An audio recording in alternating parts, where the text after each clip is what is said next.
Yuk, yang mau memuji Tuhan lambaikan tangannya. Haleluya, berikan kemuliaan buat Tuhan kita. Mari Bapak Ibu, saya undang bangkit berdiri. Kita akan masuk lebih lagi dalam hadirat Tuhan. Kita akan bersyukur dan bersukacita. Amin. Sebab Dia yang memberikan kita sukacita, Dia yang memberikan kita kegirangan yang luar biasa. Haleluya. Dengan hati bersyukur, halamannya dengan pujian.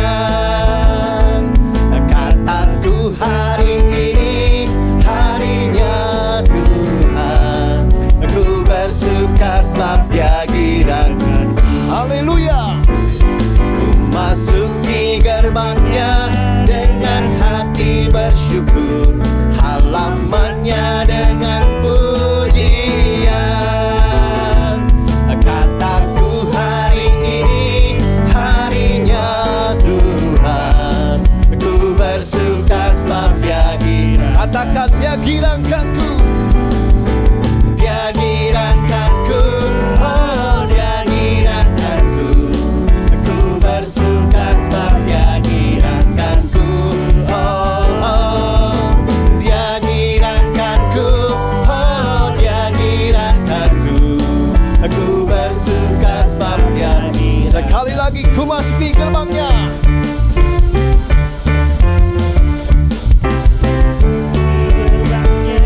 Dengan hati bersyukur, halamannya dengan pujian. Kataku hari ini harinya Tuhan, aku bersuka sebab Dia girang. Ku masuki gerbangnya, aku masuki gerbangnya dengan hati bersyukur, halamannya dengan pujian. Oh, kataku hari ini harinya Tuhan, aku bersuka sebab Dia girang. Katakan girangkanku, Dia girangkanku, oh Dia girangkanku. Aku bersuka sebab Dia girangkanku, oh Dia girangkanku, oh Dia girangkanku. Aku bersuka sebab Dia girangkanku. Lebih lagi katakan Dia girangkanku, Dia girangkanku, oh Dia girangkanku. Aku bersuka sebab Dia girangkanku, oh Dia girangkanku, oh Dia girangkanku. Aku bersuka sebab Dia girangkanku. Mari tepuk tangan di atas kepala semuanya, saudara. Girangkanku, oh Dia girangkanku. Aku bersuka sebab Dia girangkanku, oh Dia girangkanku, oh Dia girangkanku. Aku bersuka sebab Dia girangkanku. Aku bersuka sebab Dia girangkanku. Aku bersuka sebab Dia girangkanku. Yes, haleluya. Lebih lagi berikan kemuliaan buat Tuhan kita yang dahsyat. Sebelum duduk, berikan salam kiri kanan, katakan Allah kita dahsyat. Haleluya. Silakan duduk Bapak Ibu Saudara. Terima kasih buat Tuhan kita yang luar biasa baik bagi kita. Anugerahnya, perkenanannya selalu melimpah atas kita. Terima kasih Tuhan. Kami sungguh bersyukur dan kami sungguh bangga memiliki Allah seperti-Mu Tuhan. Sebab itu kami mau lebih lagi memuji-Mu Tuhan. Kami mau lebih lagi meninggikan nama-Mu Tuhan. Terima kasih Tuhan.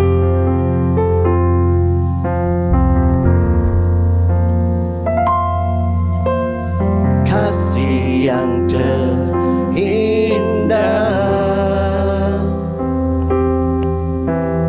telah ku terima.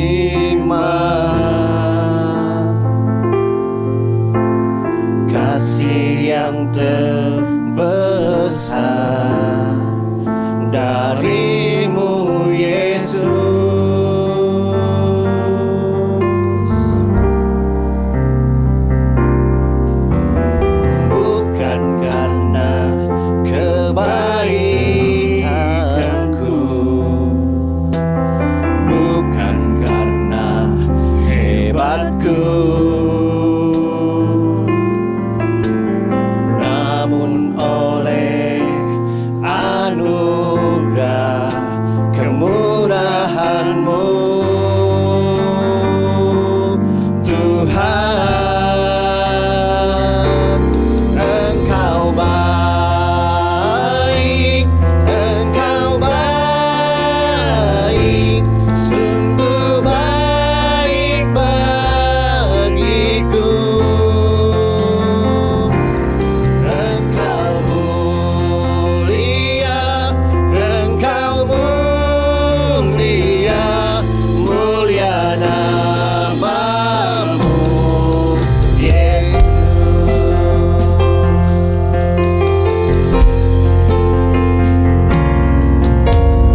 Kasih yang terindah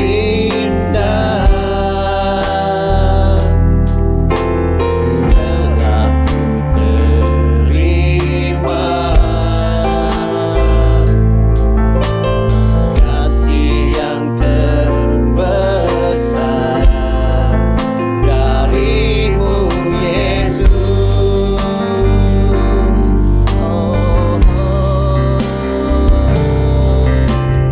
Bukan karena kebaikanku,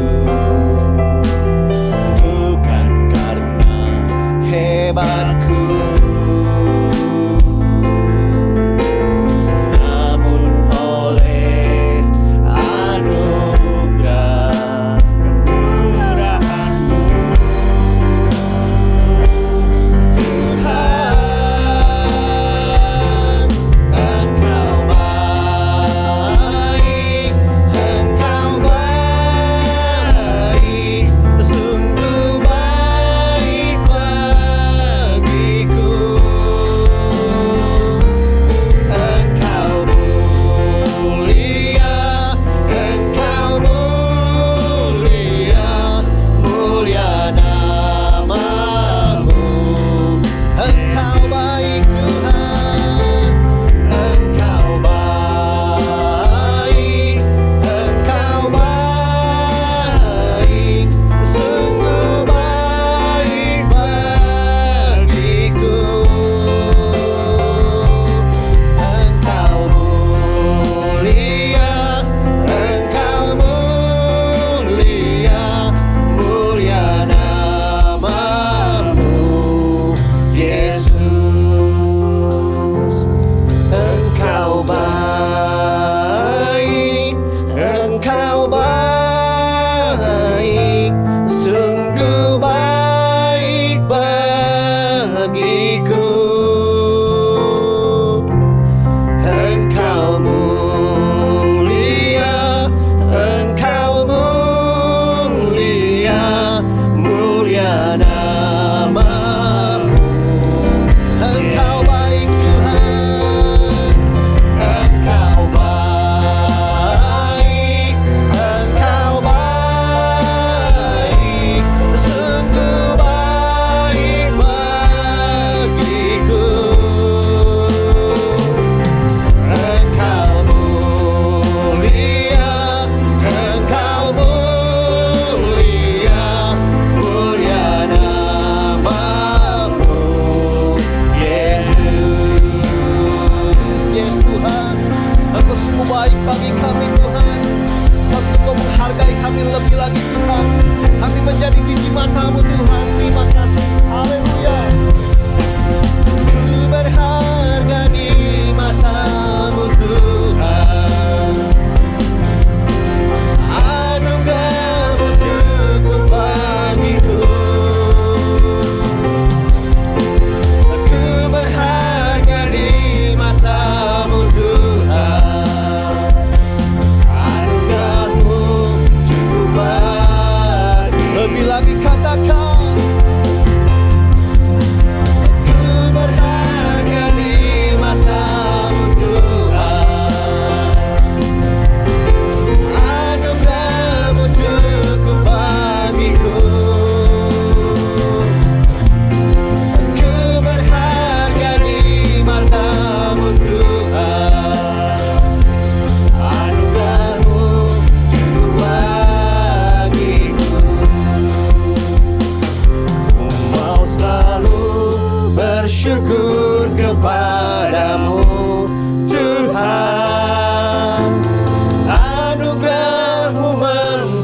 pesona-Ku.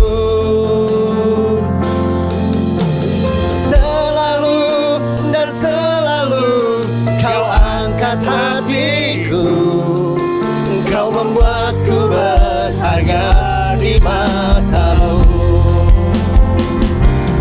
Mau selalu bersyukur kepada-Mu, Tuhan. Anugerah-Mu mempesona-Ku. Selalu dan selalu Kau angkat hatiku, Engkau membuatku berharga di mata. Mari Bapak Ibu saya undang bangkit berdiri. Ku mau selalu bersyukur kepada-Mu, Tuhan. Anugerah-Mu mempesona-Ku. Selalu dan selalu Kau angkat hatiku, Engkau membuatku berharga di mata. Lebih lagi katakan, ku mau selalu bersyukur kepada-Mu, Tuhan. Anugerah-Mu mempesona-Ku.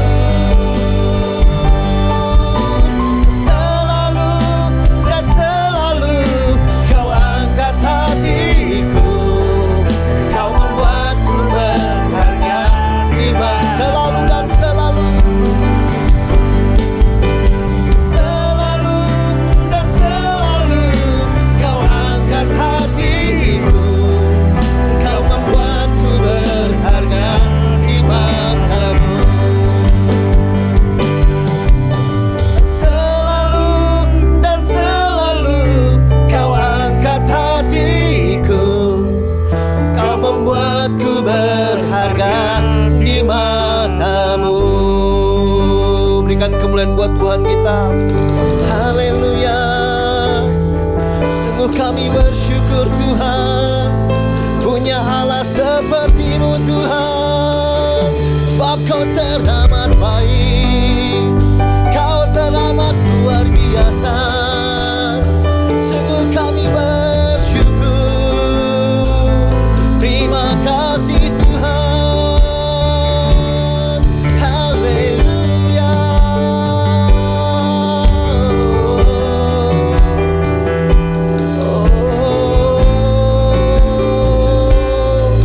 Haleluya.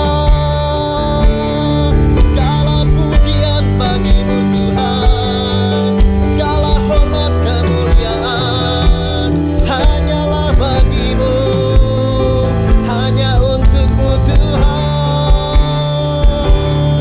Haleluya.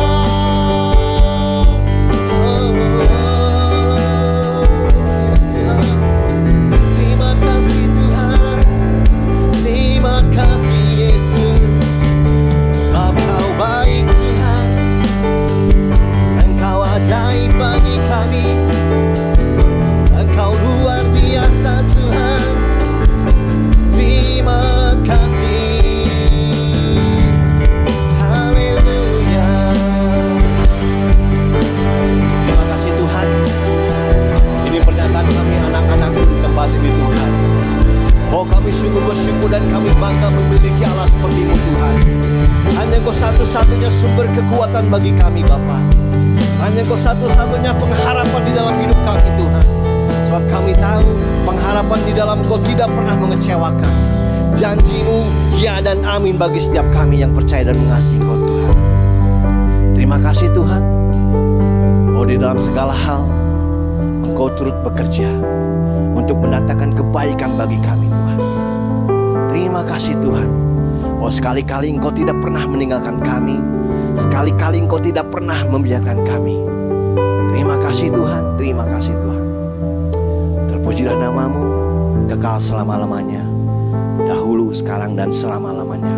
Engkau tetap raja di atas segala raja, Allah di atas segala Allah, yang maha perkasa, yang maha dahsyat, yang maha luar biasa. Terima kasih Tuhan. Mari yang percaya sama-sama katakan amin. Berikan pujian yang paling meriah buat Tuhan kita. Haleluya. Saudara percaya Tuhan kita yang paling baik, amin. Amin. Tidak ada Allah yang seperti Dia, yang sangat teramat baik.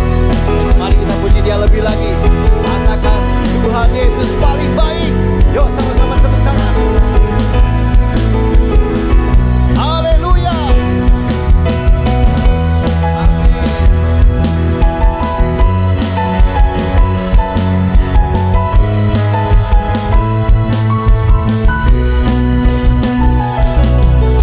Terima kasih Tuhan Yesus buat setiap hari Engkau bersamaku dalam susah dan senang. Tuhan selalu ada. Tuhan Yesus sungguh baik bagiku. Yes, haleluya. Terima kasih Tuhan Yesus, amin. Buat setiap hari Engkau bersamaku dalam susah dan senang. Tuhan selalu ada. Tuhan Yesus sungguh baik bagiku. Tuhan Yesus paling baik, paling baik, paling baik, paling baik, paling baik. Tuhan Yesus baik. Tuhan Yesus paling baik, amin. Paling baik, paling baik, paling baik, paling baik. Tuhan Yesus baik. Yes, haleluya. Amin Tuhan. Haleluya. Terima kasih Tuhan Yesus buat setiap hari Engkau bersamaku dalam susah dan senang. Tuhan selalu ada.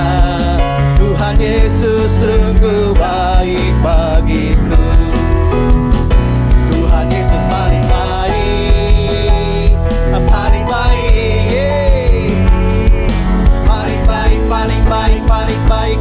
Tuhan Yesus baik.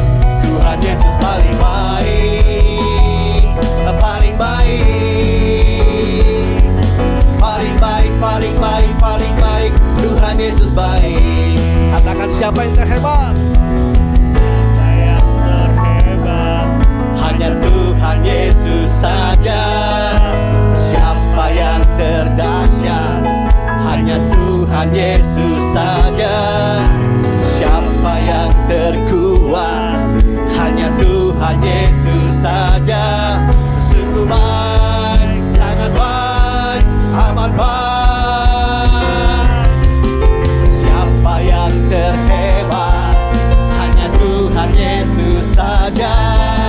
Siapa yang terdahsyat? Hanya Tuhan Yesus saja. Siapa yang terkuat?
Raja puji. Haleluya.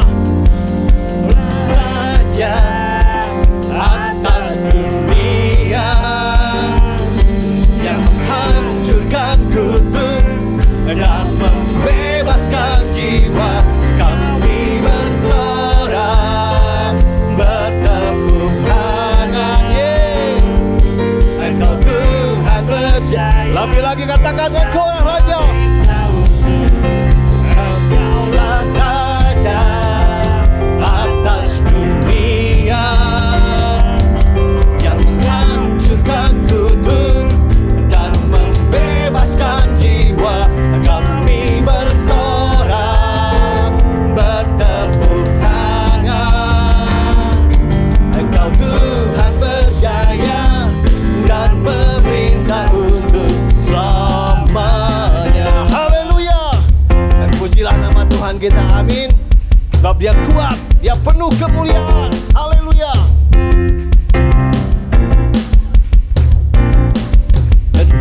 Terpujilah nama-Mu Tuhan, kuat dan penuh kemuliaan.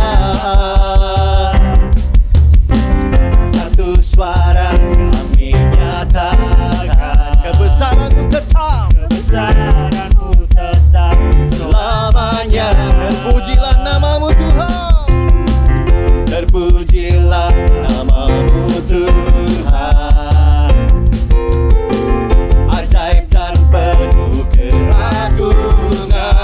Yes, satu hati kami nyatakan, kerajaan-Mu kekal selamanya. Yo, sama-sama katakan. Oh, oh, oh, oh, oh, oh. Engkaulah Raja atas dunia yang menghancurkan kutuk dan membebaskan jiwa, kami bersorak bertepuk tangan. Engkau Tuhan berjaya dan memerintah untuk selamat. Sekali lagi katakan, terpujilah nama-Mu Tuhan,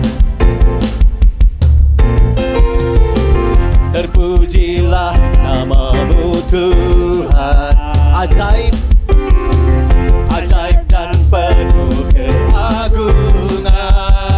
Yes, satu hati kami nyatakan, kerajaan-Mu kekal selamanya. Yo, lebih lagi katakan. Oh, oh, oh, oh, oh, oh.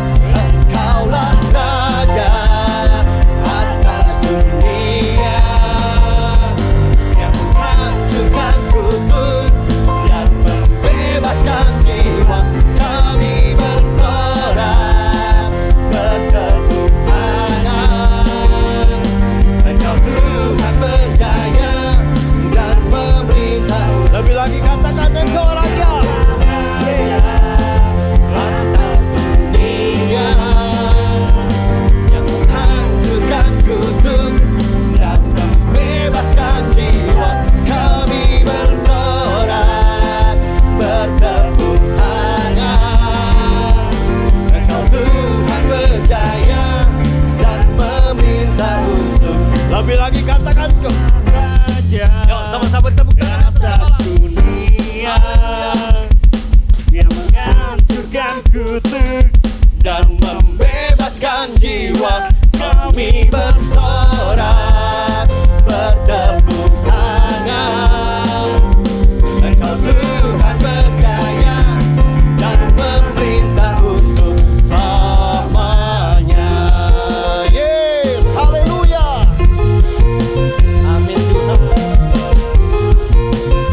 Tuhan selalu tepat bagi kita.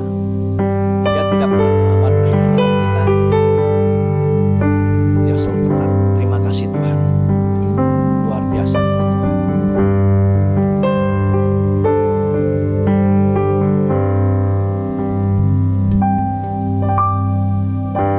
Tak selalu Tuhan menjawab doa, namun Dia beri yang terbaik di waktu yang tepat. Izinkanlah Tuhan untuk bekerja, yang mustahil menjadi mungkin oleh karena percaya.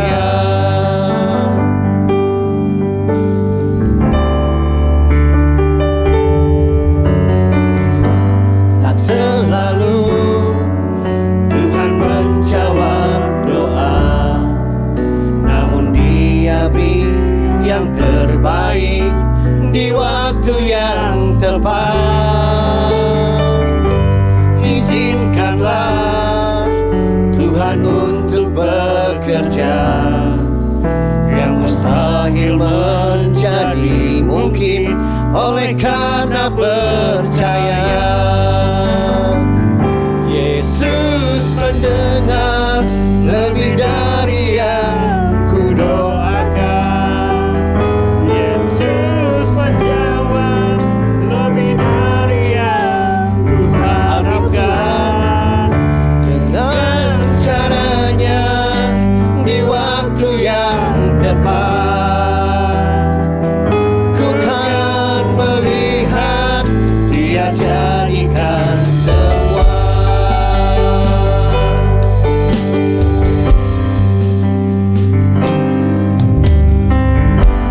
Tak selalu Tuhan menjawab doa, namun Dia beri yang terbaik di waktu yang tepat. Izinkanlah Tuhan untuk bekerja, yang mustahil menjadi mungkin oleh karena percaya. Yesus mendengar lebih dari yang kudoakan. Yesus menjawab lebih dari yang kuharapkan. Dan caranya di waktu yang tepat, ku kan melihat Dia jadikan semua. Yesus mendengar lebih dari yang kudoakan. Yesus menjawab lebih dari yang kuharapkan. Dengan caranya di waktu yang tepat, ku kan melihat Dia jadikan semua. Yesus mendengar lebih dari yang kudoakan. Yesus menjawab lebih dari yang kuharapkan. Dengan caranya di waktu yang tepat, ku kan melihat Dia jadi. Sekali lagi katakan, Yesus mendengar lebih dari yang kudoakan. Yesus menjawab lebih dari yang kuharapkan. Dengan caranya di waktu yang tepat, ku kan melihat Dia jadikan semua. Mari Bapak Ibu saya undang bangkit berdiri. Yesus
Mari kita masuk dalam doa.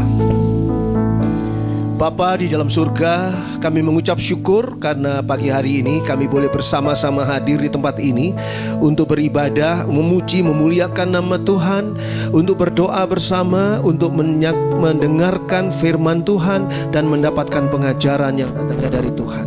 Kami mengucap syukur karena kasih kemurahan-Mu yang tidak pernah berhenti atas kami masing-masing, atas gereja-Mu di tempat ini. Dan kami percaya Tuhan, kuasa-Mu itu juga yang akan berlangsung saat kami mendengar firman Tuhan dan kami berada di dalam ibadah raya ini. Terima kasih, terpuji nama Tuhan. Hamba-Mu juga menyerahkan diri ke dalam tangan Tuhan. Biarlah hamba-Mu ini Tuhan kuasai, Tuhan urapi dengan urapan kuasa Roh Kudus-Mu, dan biarlah firman yang boleh disampaikan pada pagi hari ini benar-benar seluruhnya datang daripada Tuhan saja, bukan atas pikiran dan apa yang diarahkan oleh manusia, tetapi oleh kuasa Tuhan. Terima kasih Bapa, di dalam nama Tuhan Yesus kami berdoa, mengucap syukur. Haleluya, amin. Puji Tuhan, silakan duduk. Puji Tuhan. Selamat pagi saudara sekalian. Ada pesan penting yang dipesankan oleh firman Tuhan kepada kita semua, jemaat yang hidup di akhir zaman, yaitu kita buka Efesus pasal 6. Mari, saya mengajak saudara membuka Efesus pasal 6 ayat yang ke-12.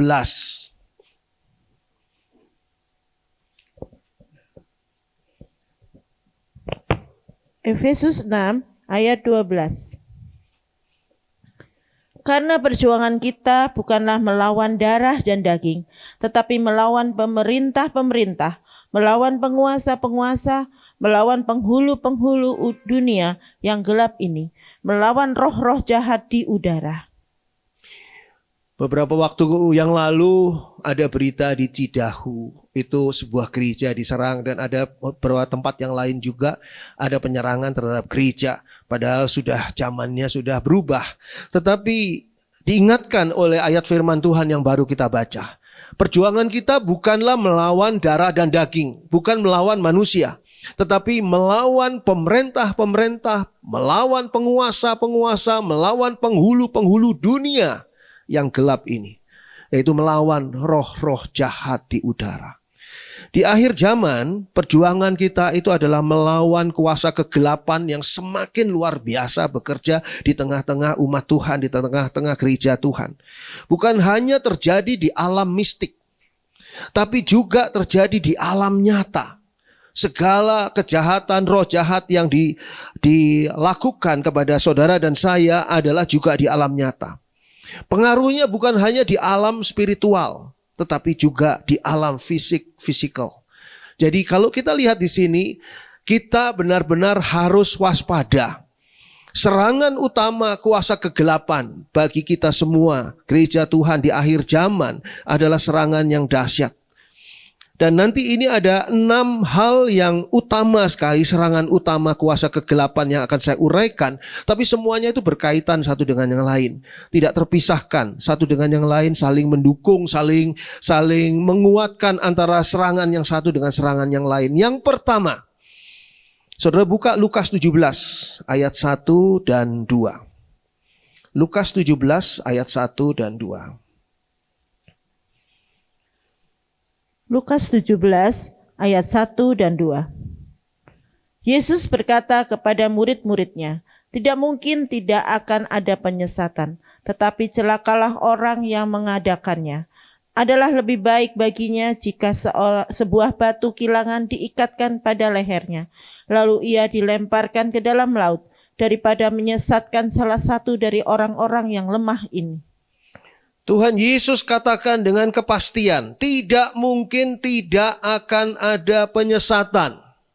Jadi penyesatan pasti ada, berarti ini di dalam pengetahuan Tuhan. Tuhan tahu bahwa akan terjadi penyesatan, dan penyesatan ini diizinkan oleh Tuhan untuk boleh berlangsung di tengah-tengah dunia, khususnya di tengah-tengah jemaat gereja Tuhan. Kenapa? Karena sudah saya berkali-kali katakan, sekarang ini adalah masanya seleksi.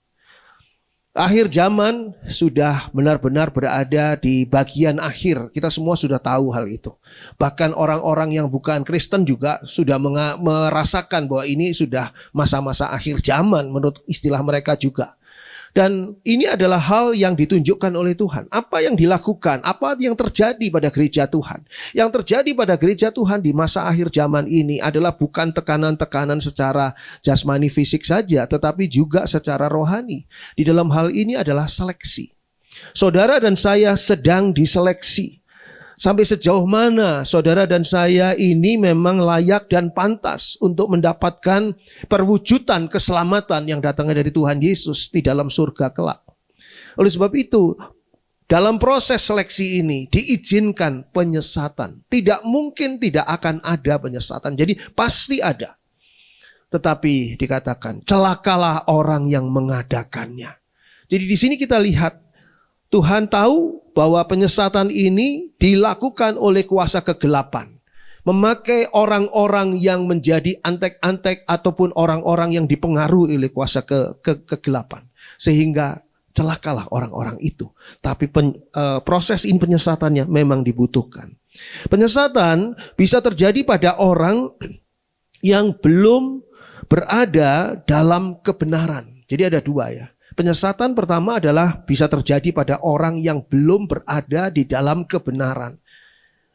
Bisa terjadi juga pada orang-orang yang sudah berada di dalam kebenaran. Penyesatan ini adalah memberikan kepada kita seringkali arahan yang salah. Itu cara penyesatan. Arahan yang salah itu adalah melalui apa? Pengajaran. Pengajaran-pengajaran yang salah tidak sesuai dengan kebenaran firman Tuhan, dan tafsiran-tafsiran yang salah tidak sesuai dengan tafsiran yang dimaksudkan oleh Tuhan. Nah, ini adalah hal-hal yang berbahaya sekali. Penyesatan ini sekali lagi bisa terjadi pada orang yang belum berada dalam kebenaran. Kalau saudara mau pergi ke rumah teman saudara di sebuah kompleks perumahan dan saudara belum pernah tahu kompleks itu, maka saudara bertanya pada orang yang ada di daerah itu, kemana atau di mana alamat ini. Nah, di situ orang ini bisa juga tidak tahu. Kalau orang ini tidak tahu, dia katakan saya tidak tahu, saudara akan tanya pada orang lain. Tapi yang berbahaya adalah ketika orang ini sok tahu. Dia mengatakan, oh maju terus, nanti ada jembatan, loncat, belok kiri dan sebagainya. Nah, itu adalah hal yang menyesatkan ketika orang ini, yaitu kita, belum tahu. Belum berada di dalam kebenaran. Kita belum berada pada arah yang benar. Sudah disesatkan. Tapi yang model kedua adalah penyesatan ketika kita sudah berada di dalam kebenaran. Kita sudah arahnya benar nih, menuju rumah teman kita itu. Kita sudah lihat Google Map nih, tapi titik yang ditunjukkannya tidak sama. Lalu kita tanya kepada orang-orang di sana. Orang ini menyebutkan, oh titik ini bukan di sini, alamat ini di sana. Padahal kita sudah pada tempat atau arah yang benar. Tapi kita disesatkan ke arah yang salah. Padahal kita sudah benar tadinya. Coba kita buka Ibrani 13 ayat 9 bagian awal, bagian A. Ibrani 13 ayat 9 bagian awal, bagian A. Ibrani 13 ayat 9a. Janganlah kamu disesatkan oleh berbagai-bagai ajaran asing. Dikatakan di sini, janganlah kamu disesatkan oleh berbagai-bagai ajaran asing. Berarti akan ada banyak ajaran-ajaran asing. Ajaran asing itu adalah ajaran yang di luar firman Tuhan yang sudah kita pelajari, kita sudah terima. Jangan sampai kita disesatkan oleh berbagai ajaran asing, sehingga ajaran-ajaran asing ini nanti memberikan pengarahan yang berbeda. Saya ingin beritahukan, kadang-kadang sekarang ini masanya di mana orang mencari sensasi. Termasuk hamba-hamba Tuhan. Hamba-hamba Tuhan banyak yang mencari sensasi. Jadi bagaimana ya sensasinya supaya di gereja ini tuh banyak orang yang datang? Bagaimana sensasinya supaya di gereja ini banyak jemaatnya? Saya harus bikin satu sensasi yang tidak sama dengan orang lain. Kalau saya bilang bahwa Yesus itu juru selamat, itu sama di gereja lain juga bilang begitu. Jadi saya harus bilang lain nih. Saya sebagai gembala harus berkata, Yesus itu bukan juru selamat. Oh, kaget semua orang. Semua orang kaget dan ingin tahu. Lalu saya beritahu, Yesus itu bukan juru selamat. Yang juru selamat adalah Yahweh. Yang juru selamat adalah Allah. Ini adalah bertentangan dengan apa yang dikatakan firman Tuhan. Bahwa justru Allah Bapa di surga, Yahweh yang maha kudus, maha kuasa, itu mengutus anaknya yang tunggal, yaitu Yesus Kristus untuk menjadi juru selamat kita. Oh, Yesus itu bukan anak tunggal, bukan anak tunggalnya Allah. Anak tunggalnya Allah itu banyak. Anak tunggalnya Allah, anaknya Allah itu banyak. Jadi Yesus bukan, kembali lagi sensasi. Sensasi-sensasi seperti ini adalah jualan-jualan yang sebetulnya adalah menyesatkan. Kalau kita, saudara bisa bayangkan ya, kalau saudara tertipu karena iklan itu memberitahukan ini adalah kecap yang paling enak di dunia. Saudara beli satu saset kecapnya, bukan satu botol, satu saset. Saudara coba, nggak enak, gimana? Apa yang saudara lakukan? Ya tinggal buang. Tapi kalau sekarang surga nih, urusan surga, ternyata saudara ditipu oleh sensasional seperti itu. Bagaimana saudara membuang surga itu? Ketika saudara sampai di sana, saudara sudah dipanggil pulang oleh Tuhan.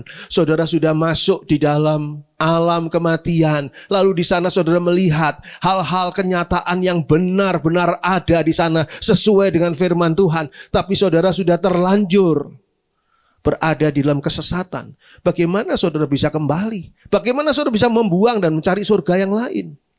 Wah, luar biasa. Penyesatan itu bisa terjadi pada orang-orang yang sudah berada di dalam kebenaran. Artinya apa? Orang-orang sudah belajar firman Tuhan. Saudara sudah belajar firman Tuhan, tapi saudara masih saja bisa ditipu dan disesatkan. Siapakah orang yang ditipu oleh bisnis-bisnis penipu? Siapakah orang-orang yang kena tipu oleh bisnis-bisnis yang kelihatannya menjanjikan tetapi sebetulnya itu penipuan? Siapa? Adalah orang yang ngerti. Kalau orang yang nggak ngerti, katakanlah orang itu nggak terpelajar, nggak ngerti soal nilai uang, nggak mengerti soal bisnis dan sebagainya, dan investasi dan sebagainya, nggak ngerti. Orang tadi nggak bisa ditipu karena dia nggak ngerti apa-apa. Tapi kalau orang itu ngerti, diajak dia investasi, diajak dia menggunakan fasilitas uangnya dia. Ternyata investasinya bodong. Ternyata nanti penipuannya di langkah ketiga atau langkah keempat. Saya beritahukan kepada saudara, kalau saudara main jackpot ya, di sini nggak ada di Indonesia sekarang. Zaman dulu ada jackpot. Jackpot ada di Kota Bandung, di Bragas itu ada dulu. Zaman dulu ya. Wah, ini saudara mungkin mulai menghitung ini umur saya berapa nih. Soalnya zamannya jackpot gitu kan ya. Jackpot itu kalau saudara main pertama kali satu koin, saudara akan berhasil menang. Saya beritahu pada saudara, menang, grek, keluar. Saudara karena menang, senang, saudara euforia, saudara bahagia, saudara masukkan lagi koin-koin tadi, jeglek lagi, menang. Sampai 3 kali lah maksimal, saudara akan menang. Setelah itu yang keempat, saudara akan kalah. Dan setelah saudara kalah, saudara penasaran. Coba sekali lagi. Akhirnya uang saudara habis di jackpot yang terlalu kalah. Itu modelnya judi-judi online dan sebagainya seperti itu. Itu model lama. Semua taktiknya seperti itu. Coba membuat orang senang dulu di awal. Begitu juga penipuan-penipuan di dalam bisnis, di dalam investasi dan sebagainya. Saudara pasti diberi dulu hasil dari investasi saudara untuk bulan pertama atau kuartal pertama. Wah, senang saudara. Bangga dapat. Kalau saya nggak kerja apa-apa, saya cuma istilah bahasa Jawanya tenguk itu ngelamun gitu ya. Diam-diam bisa dapat uang katanya gitu kan. Seneng kan saudara. Tapi nanti saudara terkuras dengan investasi bodong itu. Ini adalah penyesatan. Saudara disesatkan cara berpikir, tapi itu masih mendinglah soal uang. Uang habis masih bisa cari lagi lah. Saudara ngambil pekerjaan jadi kuli kayak jadi apa, pasti terima uang juga lah. Bisalah dapat lagi. Tapi kalau surga saudara disesatkan, saudara dapat dari mana penggantinya? Kesempatannya sudah tidak ada. Salah jalan. Coba kita buka 1 Timotius 4. 1 Timotius 4 ayat 1 dan 2.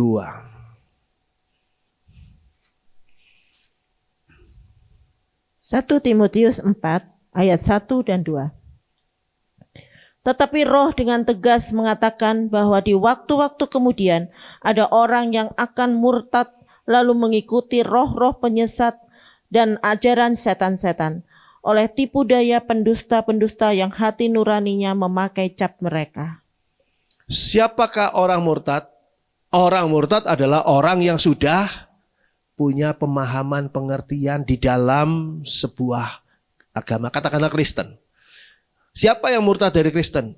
Itu bukan orang yang belum pernah tahu tentang kekristenan. Jadi orang yang belum pernah tahu kekristenan, terus diajak masuk agama lain, dia masuk di agama itu namanya bukan murtad. Itu agama itu sudah mendapatkan ya jiwa baru lah, katakanlah begitu istilah kita. Tapi siapa yang disebut murtad? Yang disebut murtad adalah orang yang sudah Kristen. Makanya dikatakan di sana pada ayat 1, tetapi Roh dengan tegas, Roh Kudus dengan tegas mengatakan bahwa di waktu-waktu kemudian setelah masa yang ada pada zamannya Timotius ini, yaitu waktu-waktu akhir zaman, ada orang yang akan murtad lalu mengikuti roh-roh penyesat dan ajaran setan-setan. Bagaimana dia bisa disebut murtad? Karena dia sudah belajar firman Tuhan. Karena dia itu sudah rajin ke gereja. Tetapi dia tidak hidup di dalam firman. Dia tidak hidup di dalam takut akan Tuhan. Sehingga dia masih sendiri bertanya-tanya, benar nggak sih omongan Alkitab ini, benar nggak sih khotbah pendeta itu dan sebagainya. Dia masih meragukan pada saat itu. Ada roh-roh penyesat dan ajaran setan-setan. Ada sensasi dari penyesat-penyesat yang muncul. Sekarang kalau zaman dulu ya, penyesat zaman dulu nih. Zaman saya masih muda ya. Penyesat-penyesat itu seringkali memakai apa? Tulisan-tulisan, buku atau selebaran-selebaran. Istilah zaman dulu namanya traktat. Nah, traktat yang sesat. Sekarang memudah sekali. Ada banyak fasilitas di HP saudara yang bisa tiba-tiba memberikan kepada saudara pengertian yang tidak sama dengan Alkitab. Bagaimana kalau saudara tidak memahami hal itu? Oh boleh kok, kata siapa? Kata apa? Platform itu. Kata medsos, media sosial itu. Ya kalau saudara sekarang belanja ke pasar. Saudara katakan, sekarang gas tabung hijau katanya sudah murah, sudah turun setengah harga. Misalnya, saudara belanja mau beli gas tabung hijau, tapi di sana enggak malah naik. Loh katanya sudah turun setengah harga. Tokonya tanya, siapa yang bilang? Itu ada di platform, ada di HP saya. Ini saudara tunjukkan HP saudara. Di mana di situ dikatakan, oh ini gasnya murah Mas. Lalu tukang toko ini bilang apa? Ya sudah, Anda belanja saja di platform ini. Anda belanja saja di keranjang kuning itu. Kalau memang seperti itu. Karena apa? Karena seringkali ini adalah roh-roh penyesat dan ajaran-ajaran setan. Yaitu soal kasih, soal lainnya. Tapi soal keselamatan, kehidupan, itu hati-hati. Sebab apa yang dilakukan oleh kuasa kegelapan ini, serangan-serangan pertama adalah di bidang penyesatan. Penyesatan ini seringkali yang diserang atau disesatkan, dipalsukan adalah prinsip utama. Prinsip utama, kalau prinsip tidak utama ya. Ya gimana nih, orang Kristen boleh nggak ya kalau seandainya orang Kristen ini setelah meninggal dunia dikremasi atau dibakar atau harus dikuburkan dan sebagainya, itu tidak terlalu utama. Sehingga saudara mungkin ya udahlah dikuburkan, ya nanti biayanya mahal, kremasi lebih murah. Saudara, itu mungkin pertimbangannya masih sangat sepele. Tapi hal-hal lain yang prinsip utama yaitu prinsip penebusan Yesus. Misalnya begitu. Penebusan Yesus, apakah penebusan Yesus itu sudah mendatangkan keselamatan, jaminan keselamatan bagi orang yang percaya dan menerima penebusan Yesus? Nah itu seringkali ditawarkan pandangan-pandangan yang berbeda, pandangan yang lain. Belum lagi tentang Allah Tritunggal. Allah Tritunggal ini seringkali diserang dan kita susah menjawabnya karena bagaimana menjelaskan Allah Tritunggal secara benar dan singkat. Nggak usah panjang lebar, nggak usah seminar dulu gitu. Bagaimana caranya? Itu seringkali, walaupun kita ngerti, tapi seringkali sulit. Sehingga apa? Udahlah, jangan ribet-ribet. Allah itu tidak Tritunggal. Allah itu satu. Siapa yang bilang Tritunggal? Nah, ini sensasi yang tadi saya katakan. Allah yang satu ini akhirnya dikenal nantinya dengan pandangan-pandangan bukan Tritunggal tapi oneness. Hanya satu, memang satu Allah. Jadi kalau mau disebut Allah itu hanya satu, ya memang satu Allah itu. Tapi kenapa Anda bilang Tritunggal? Nah, jadi di situ terjadi konflik di dalam pikiran kita sendiri. Bukan cuma perdebatan, kok perdebatan mah kita tinggal aja udah. Ya silahkan kamu nggak terima atau kamu terima atau kamu mau jelaskan silahkan, tapi saya mau pulang, buang waktu. Misalnya seperti itu. Hal lain lagi adalah tentang Yesus tadi sudah saya singgung. Yesus yang bukan Tuhan. Yesus itu sendiri menyatakan dia Tuhan karena dia diangkat oleh Allah, tapi sesungguhnya dia bukan Tuhan. Nah, kan saudara jadi bingung ini sekarang. Bagaimana Yesus itu Tuhan atau bukan? Juru selamat itu bukan Yesus, tapi tadi saya sudah sebut Yahweh Allah. Ya, ini adalah penyesat-penyesat yang mengajarkan hal ini. Lalu dikatakan pada 1 Timotius 4 tadi ayat 2, dikatakan dari di sana, oleh tipu daya pendusta-pendusta yang hati nuraninya memakai cap mereka. Jadi mereka sendiri, orang yang menyesatkan ini, itu juga mengalami penyesatan. Jadi sebelumnya mereka sudah disesatkan oleh orang lain. Lalu mereka menyesatkan orang lain lagi. Hati-hati. Sekarang di akhir zaman terlalu banyak penyesat-penyesat seperti ini. Apalagi kalau misalnya saudara sudah diajak ngobrol oleh teman-teman saudara, sementara saudara tidak terlalu paham tentang firman Tuhan. Di sini kekuatannya bisa betul-betul hilang. Coba kita buka juga 2 Petrus 2. 2 Petrus 2. Ayat 1-3. 2 Petrus 2 ayat 1 sampai ayat 3. Sebagaimana nabi-nabi palsu dahulu tampil di tengah-tengah umat Allah, demikian pula di antara kamu akan ada guru-guru palsu. Mereka akan memasukkan pengajaran-pengajaran sesat yang membinasakan. Bahkan mereka akan menyangkal penguasa yang telah menebus mereka, dan dengan jalan demikian segera mendatangkan kebinasaan atas diri mereka. Banyak orang akan mengikuti cara hidup mereka yang dikuasai hawa nafsu, dan karena mereka jalan kebenaran akan dihujat. Dan karena serakahnya guru-guru palsu itu akan berusaha mencari untung dari kamu dengan cerita-cerita isapan jempol mereka. Tetapi untuk perbuatan mereka itu hukuman telah lama tersedia dan kebinasaan tidak akan tertunda. Saudara lihat di sini. Ada pesan yang dikatakan pada 2 Petrus 2 ayat 1-3 tadi. Pesan ini adalah pesan yang menunjukkan bahwa ini benar-benar akan terjadi. Sebagaimana nabi-nabi palsu dahulu tampil di tengah-tengah umat Allah. Dahulu ada nabi-nabi palsu. Nabi palsu adalah nabi yang bukan dari Tuhan. Tapi dia mengangkat dirinya sebagai nabi. Dia merasa dirinya sebagai nabi. Mungkin dia sakit jiwa, kita nggak tahu. Tapi bisa menjadi membawa banyak korban. Karena orang percaya bahwa dia nabi. Tapi ternyata dia nabi palsu. Nabi-nabi palsu, saya perhatikan ya. Nabi-nabi palsu dahulu tampil di mana? Di tengah-tengah umat Allah. Jadi bukan nabi-nabi palsu tampil di tengah-tengah dunia. Demikian pula di antara kamu akan ada guru-guru palsu. Jadi dia guru yang mengajari sesuatu yang sebenarnya sesat. Kenapa seperti itu? Kenapa kesesatan ini kok mencari korban di antara orang Kristen? Kenapa kesesatan ini tidak mencari korban di antara orang-orang yang belum Kristen? Orang-orang yang belum pernah jadi Kristen, itulah yang mestinya dalam tanda kutip diinjili oleh mereka. Kenapa kok kita yang diinjili oleh mereka dengan Injil sesat? Kenapa? Karena kalau orang-orang yang belum Kristen tuh masih terlalu jauh pengertiannya. Susah, mesti dari A sampai B, sampai C, sampai D, terus dipelajarinya. Terlalu lama. Kalau memetiknya, korbannya adalah orang Kristen, ini lebih mudah. Karena orang Kristen sudah ngerti. tentang Yesus, tentang Allah, tentang penebusan, keselamatan, dan sebagainya. Cuma ini gampang dibelokkan.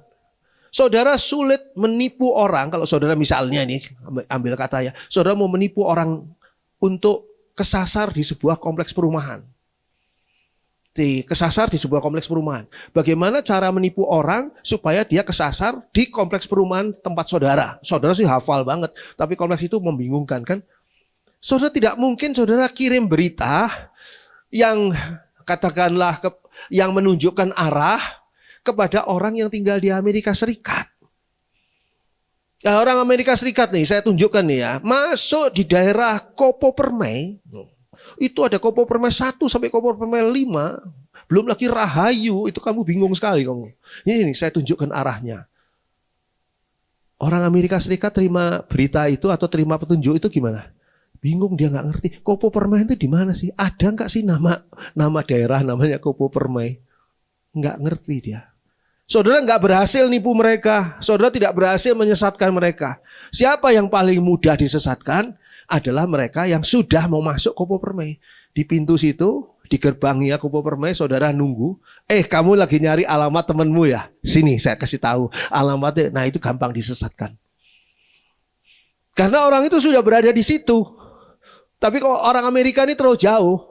Begitu juga yang mau disesatkan orang Kristen. Kenapa? Orang Kristen ini sudah berada di situ. Di dalam kebenaran sebetulnya. Tinggal sekarang belok sedikit. Maka kamu akan berhasil saya sesatkan. Dari jejak zaman dulu dikatakan nabi palsu, guru-guru palsu ada di tengah-tengah umat Allah. Mereka akan memasukkan pengajaran-pengajaran sesat yang membinasakan. Perhatikan di sini. Pengajaran sesat itu pasti membinasakan. Walaupun sekarang ya sudahlah. Mau yang juru selamat itu Yesus, apa yang juru selamat itu Allah, yang juru selamat itu Yahweh, ya sudahlah sama aja, yang penting pokoknya saya selamat. Saudara menganggap remeh hal ini, padahal ketika saudara menerima penyesatan ini, dikatakan di sini, itu akan membinasakan. Enggak sekarang, membinasakannya itu nanti. Karena yang menjadi juru selamat adalah Tuhan Yesus Kristus. Sedangkan orang yang sesat akan mengatakan bahwa, oh bukan Tuhan Yesus. Bahkan dikatakan di sini mereka akan menyangkal penguasa yang telah menebus mereka. Penguasa yang telah menebus mereka. So perhatikan di sini. Petrus menyangkal Yesus sebagai salah satu contoh. Bagaimana Petrus yang kualitasnya luar biasa ya sebagai murid, menyangkal Yesus. Sekarang orang-orang yang percaya menyangkal penguasa yang telah menebus mereka. Siapa? Yesus. Penguasa yang telah menebus mereka. Tapi ayat ini bisa dipakai oleh orang yang mengatakan bahwa oh bukan Yesus sebagai juru selamat. Ayat ini bisa dipakai. Menyangkal penguasa yang telah menebus mereka. Siapa penebus mereka ini, yang penguasa yang menebus, menjadi penebus mereka adalah Yahweh, adalah Allah, dan Anda menyangkalnya. Anda mengatakan bahwa Yesuslah penebus, padahal Yahweh. Nah, di sini saudara diajak berdebat seperti itu, saudara akan menjadi ragu-ragu. Iya ya, jangan-jangan benar. Dan dengan jalan demikian segera mendatangkan kebinasaan atas siapa? Diri mereka sendiri. Hati-hati. Walaupun dia adalah pendeta yang terkenal, walaupun mereka atau pendeta itu mungkin jemaatnya ribuan, tapi kalau sudah pengajarannya tidak sesuai dengan apa yang dikatakan Alkitab, jangan coba-coba saudara untuk mengikutinya. Jangan karena mayoritas, karena banyak, maka yang banyak itu pasti yang benar. Belum tentu kalau semua orang nih ya mengatakan bahwa kecap ini paling enak, itu adalah kecap yang memang betul-betul enak. Belum tentu. Tidak karena mayoritas, tapi karena kebenaran. Kebenaran itu ada di Alkitab. Itu sebabnya saudara perlu belajar Alkitab. Apalagi saudara yang suka buka-buka hal-hal rohani yang ada di HP saudara, dari manalah, nggak tahu gereja mana atau pendeta mana dan sebagainya. Ya boleh-boleh saja, tapi hati-hati. Memang tidak semua. Ya khotbah-khotbah GPKDI Tabernakel Kasih juga ada di YouTube. Ada YouTube sama. Di YouTube yang sama di sebelahnya itu ada yang lain-lain. Nah, ini yang berbahaya, hati-hati. Saudara perlu berhati-hati. Penyesatan yang paling berbahaya Di antara semua serangan utama kuasa kegelapan di akhir zaman, yang paling berbahaya adalah penyesatan. Sebab apa? Korbannya tidak akan menyadari dirinya sedang mengalami penyesatan. Ketika saudara sedang disesatkan oleh penunjuk jalan tadi, masuk ke daerah kompleks perumahan yang membingungkan itu, saudara tidak sadar, gua ini sedang disesatkan oleh petunjuk jalan yang tadi di muka saya tanya tadi. Tidak akan disadari. Oleh sebab itu paling berbahaya. Dan di akhir perjalanan waktunya, ini saudara sudah apa? Sudah terlambat nih. Saudara jalani jalan yang sesat tadi, sampainya saudara, lah salah, jalan buntu. Lah datangnya kok sampainya ke sawah. Misalnya seperti itu. Saudara akan, ya waktu saudara sudah terbuang. Akhir dari perjalanan itu dia ada waktu lagi. Sudah berada di tempat yang salah tanpa bisa memperbaikinya lagi. Bagaimana kalau saudara sudah sampai di sana? Sudah meninggalkan dunia ini, saudara sudah sampai di alam, ya, orang-orang yang meninggal dunia, alam kematian. Bagaimana saudara bisa kembali lagi dan mencari jalan untuk menuju surga? Yang kedua, ya, yang kedua, Yesaya 5, kita buka Yesaya pasal 5. Yesaya 5 ayat yang ke-20.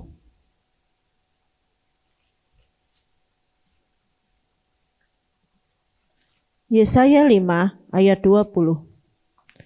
Celakalah mereka yang menyebutkan kejahatan itu baik dan kebaikan itu jahat, yang mengubah kegelapan menjadi terang dan terang menjadi kegelapan, yang mengubah pahit menjadi manis dan manis menjadi pahit. Dikatakan di sini, celakalah mereka yang menyebutkan kejahatan itu baik dan kebaikan itu jahat. Yang kedua adalah serangan utama kuasa kegelapan di akhir zaman adalah pembenaran. Pembenaran atau pembalikan nilai. Sesuatu yang benar dianggap salah, sesuatu yang salah dianggap benar. Dibalik, ditukar-tukar. Sehingga bingung kita. Jadi yang benar, yang salah, yang mana nih? Karena yang benar sama yang salah kok sama. Seperti begini. Saudara melakukan sesuatu hal dengan niat yang baik. Ya baik kan? Saya niatnya baik loh. Yang penting kan orang niatnya. Katanya begitu. Jadi saudara punya niat yang baik. Tapi cara yang saudara lakukan salah. Ya gak apa-apalah kan niat saya baik. Jadi saudara meminta pembenaran, validasi dalam hal ini supaya apa yang saudara lakukan itu benar. Saya mau mendukung tetangga saya yang sedang membangun rumahnya. Dia belum selesai. Tapi saya nggak punya uang. Jadi saya gimana? Saya pinjam uang. Lo kan benar kan? Saya pinjam uang karena tetangga saya nggak punya fasilitas untuk pinjam uang. Saya punya. Saya pinjam uang. Saya pinjamkan. Saya berikan kepada tetangga saya. Tetangga saya juga bayar nantinya. Kan baik niatnya. Tapi cara saudara salah. Atau saudara seperti Robin Hood, berkali-kali saya cerita tentang Robin Hood yang merampok orang kaya dan memberikan uang itu kepada orang-orang miskin. Loh baik kan? Saya merampok tuh bukan buat diri saya loh, kata Robin Hood. Pakai seragam hijau. Ya, Robin Hood kan pakai seragam hijau warnanya. Nah di sana dia merampok dan ya tahu ya kisah Robin Hood ya, kisah anak-anak zaman dulu. Merampok orang kaya. Orang kayanya jahat sih. Ya, mau orang kayanya jahat, mau orang kayanya baik itu urusan lain. Tapi kamu merampok orang kaya dan memberikannya kepada orang miskin. Niat saya baik. Nah, ini adalah memutarbalikkan satu takaran. Mereka memakai ukuran yang berbeda. Ukuran baik dan buruk itu berbeda. Sebetulnya yang baik itu yang mana, yang benar itu yang mana, yang salah yang mana, yang tidak baik yang mana. Bukan saudara yang menentukan, bukan saya yang menentukan, bukan kita yang menentukan. Tapi yang menentukan itu adalah firman Tuhan. Baik dan benar diajarkan oleh firman Tuhan. Sehingga kita tahu bagaimana pandangan baik dan benar menurut Allah. Coba kalau saudara main sepak bola, ada aturannya di sepak bola itu. Dan ketika saudara melanggar sedikit, itu pernah terjadi cerita sensasional di mana Maradona yang katanya menyentuh bola tangan kanannya. Tapi itu dianggap, dan udah gitu nyentuh dan gol lagi gitu ya. Itu dianggap tidak apa-apa gitu karena tidak ada. Ya zaman itu saya rasa belum ada ya CCTV di tempat pertandingan sepak bola yang secanggih sekarang. Jadi adalah gambar burem-burem gitu. Gambarnya juga fotonya burem gitu. Waktu si Maradona itu loncat menyundul bola itu, tapi tangannya ada di sebelah kepalanya. Katanya kena itu. Kalau kena itu sudah harusnya tidak bisa diteruskan. Nah, tapi itu adalah satu hal yang nggak apa-apa. Jadi sebetulnya aturannya siapa yang nentukan sih ya? Siapa yang menentukan? Tapi itu sepak bola mah nggak apa-apa lah ya. Sepak bola kan urusan ya cuma begitu aja. Tapi kalau urusan surga gimana? Apa yang boleh dan tidak boleh, siapa yang menentukan? Jadi kalau saudara boleh makan babi, itu bukan karena babi itu enak. Tapi karena Petrus ketika berdoa, dia didatangi satu kain 4 sudut, di mana seluruh binatang ada di situ termasuk babi. Dan itu diizinkan Tuhan untuk dimakan. Jadi dari situ kita tahu bahwa babi boleh dimakan gitu loh. Bukan karena, kenapa kok Anda mau Kristen? Ya karena babi itu enak. Loh iya memang enak sih. Kalau nggak enak kan nggak laku. Justru ini enak, jadi mana-mana laku. Atau yang lain misalnya, karena memanipulasi kejahatan sebagai kebaikan dan kebaikan sebagai kejahatan untuk keuntungan pribadi. Misalnya cerita yang lain lagi, kalau tadi niatnya baik, caranya tidak baik. Saya beritahu ya pada saudara, niat baik, cara tidak baik, hasil pasti tidak baik. Sebaliknya, niat tidak baik, cara baik, hasil juga tidak baik. Jadi harus niat baik, cara baik, baru hasil baik. Yang kedua misalnya contohnya adalah membenarkan perceraian. Ya Pak Andri, ini suaminya NPD nih Pak Andri. Narsis suaminya itu, sakit jiwa, suka nempelengin istrinya, kasar sama istrinya. Kalau sama orang lain sih baik, senyum, ramah, adem kalau sama orang lain. Kalau sama istrinya, waduh. Jadi gimana? Ya boleh dong cerai dari orang kayak gitu. Dari suami yang seperti itu. Boleh dong cerai. Nah di sini kita lihat, seringkali apa yang salah dibenarkan karena sesuatu pemikiran dan penilaian pertimbangan secara manusiawi. Hati-hati loh. Saudara itu sedang bertentangan dengan apa yang diajarkan oleh firman Tuhan. Firman Tuhan mengajarkan pada 1 Petrus 3 ayat 1-6. Kamu tuh harus menjadi seorang istri yang sungguh-sungguh tunduk walaupun suamimu itu tidak kenal Allah. Nah, tidak kenal Allah itu kejam sekali sudah pasti. Sudah pasti. Karena dari tingkah laku istrimu, dari tingkah lakumu sebagai istri, suamimu bisa dimenangkan. Dan ini adalah hal yang perlu kita pelajari. Jadi jangan karena kita tidak bisa melakukan satu hal, lalu kita oke lah itu mungkin. Atau misalnya ya itu kan zaman dulu. Kalau zaman dulu sih ya saya ingin mencontoh Daud katanya. Saya ingin mencontoh Daud. Apa yang mau kamu contoh? Daud lawan Goliat berani karena kuasa Tuhan? Oh bukan bagian itu. Yang ingin saya contoh itu Daud tuh punya istri banyak. Kalau Daud boleh punya istri banyak dan diberkati oleh Tuhan, kenapa saya nggak boleh punya istri? Jangan banyak-banyak dah, 2 atau 3 saja gitu. Kenapa nggak boleh? Nah di sini kita lihat firman Tuhan ajarkan kepada kita bahwa kita harus punya 1 orang istri dan setia pada istri itu. Ya sudah, itulah yang kita jalani dan kita ikuti. Tapi begini, tapi begitu. Selalu ada pembenaran diri. Seolah-olah langkah saya benar. Firman Tuhan ini yang harus dilihat, tafsirkan dengan cara yang berbeda. Karena ini firman Tuhan, ini firman zaman kuno nih. Jadi tafsirannya harus berbeda. Mana ada di firman Tuhan, janganlah kamu merokok. Mana ada? Nggak ada kan? Jadi saya merokok. Nah itu kan logika orang-orang yang tidak mau belajar firman Tuhan. Tafsirannya. Tuhan tuh melarang kita merusakkan tubuh kita. Rokok itu tidak ada manfaatnya. Oh kan dengan rokok kita bisa tenang. Kalau sudah selesai makan tuh enak setelah ngerokok itu. Atau lagi mulutnya asem ngerokok enak. Saya rasa mulut asem ngemut permen juga nggak asam lagi.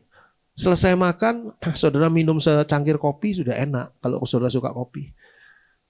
Dengan saudara berdoa, saudara bisa tenang pikiran saudara. Nggak usah dengan rokok. Kenapa bisa? Rokok itu merusakkan tubuh saudara. Tubuhmu adalah bait Allah. Kita harus menjaga tubuh kita untuk kemuliaan Allah. Bukan dengan merusakkannya. Kita merusakkan, boleh nggak ya? Ada bertanya, boleh nggak Pak Andri kalau operasi plastik? Ini kemarin saya bahas di Jumat ya, tentang insecure tuh. Orang tuh bisa insecure loh ketika ngaca, bercermin tuh. Saudara pernah bercermin, terus saudara insecure nggak? Karena melihat wajah saya kok jelek sekali ya. Hidung saya bengkok ke kanan. Terus udah gitu rahang saya besar sebelah. Oh, kantong mata saya tebelnya bukan main. Waduh. Pergi ke Korea, saudara. Operasi plastik 1 miliar, ya hampir 1 miliar 900 juta lah operasi plastik di sana. Macam-macam dioperasi. Boleh nggak? Nah, ini adalah hal-hal yang apa yang tidak boleh dibolehkan karena apa? Ini kan untuk kecantikan. Tahukah saudara ketika saudara mengoperasi plastik wajah saudara yang sebetulnya normal gitu ya, yang sebetulnya baik, itu saudara sedang menghinakan karya Tuhan. Karena saudara adalah ciptaan Tuhan.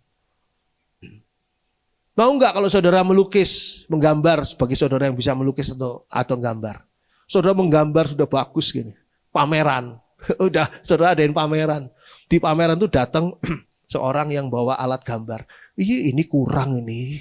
Terus ditambahin di gambar saudara. Mau nggak? Marah nggak kira-kira saudara? Menurut saya ini kurang, ini harusnya di sini ada gini. Ya saudara akan bilang sama orang itu, kamu gambar sendiri, pameran sendiri. Jangan lihat pameran saya terus nyoret-nyoret gambar saya dong. Kecuali kalau saudara kecelakaan rahang saudara separuh hilang. Saya pernah ditunjuki sama ponakan saya itu, dokter gigi itu kan, rahangnya hilang separuh. Nah ya itu operasi plastik lah. Soalnya tadi kan ada rahangnya. Waktu tabrakan, ditolongin orang, dibawa ke rumah sakit. Dianya dibawa ke rumah sakit, rahangnya ketinggalan di sana.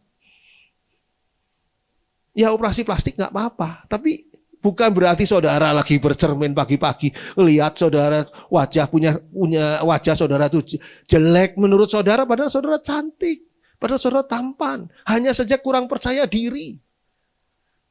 Saudara lihat di cermin wajah saudara kok jelek amat, terus ada tikus nongol. Oh, tikus itu kok lebih tampan dari saya, ya itu saudara minder, sakit jiwa. Bukan harusnya ke dokter jiwa, bukan ke operasi plastik. Banyak orang seperti itu loh. Makanya Jumat kemarin kita bahas tentang insecure. Merasa tidak secure, merasa tidak aman. Lalu orang mencari pengamanan. Terpancing di situ oleh kuasa gelap untuk mengamankan. Karena apa? Tidak aman hidup ini. Hidup ini aman nggak? Nggak aman loh hidup ini. Saudara-saudara pikir. Saya ajak saudara memikirkan hal itu. Ada nggak keamanan ini? Selalu ada ancaman. Makanya kita perlu Tuhan Yesus untuk menjadi pembela kita, pelindung kita, benteng kita. Kejahatan seringkali dinilai sebagai kebaikan dan ini adalah hal yang buruk. Coba perhatikan Amsal 17. Amsal 17 ayat ke-15. Amsal 17 ayat 15. Membenarkan orang fasik dan mempersalahkan orang benar, kedua-duanya adalah kekejian bagi Tuhan. Kalau Tuhan itu memang hitam atau putih, nggak ada abu-abu. Jadi fasik atau benar. Fasik sekali lagi, orang fasik itu orang yang ngerti firman Tuhan, tahu Tuhan tapi tidak peduli pada firman Tuhan, tidak peduli pada Tuhan, itu orang fasik. Bukan orang kafir. Kalau orang kafir sih nggak tahu ada Tuhan. Ya, jadi dikatakan di sini pada Amsal 17 ayat 15 dikatakan membenarkan orang fasik dan mempersalahkan orang benar, kedua-duanya adalah kekejian bagi Tuhan. Makanya Tuhan mengatakan jangan kamu menghakimi. Apalagi kalau kamu tidak tahu persoalannya. Sebab ketika saudara menghakimi, saudara sudah menyatakan orang ini benar atau orang ini salah. Padahal saudara tidak tahu masalahnya. Suami istri yang bertengkar, suaminya datang kepada saudara, saudara anggap, oh ya benar suaminya. Nanti kalau istrinya datang kepada saudara, iya benar istrinya. Harusnya tahu dari dua belah pihak. Sebab kalau tidak, saudara sedang membenarkan orang salah, orang fasik.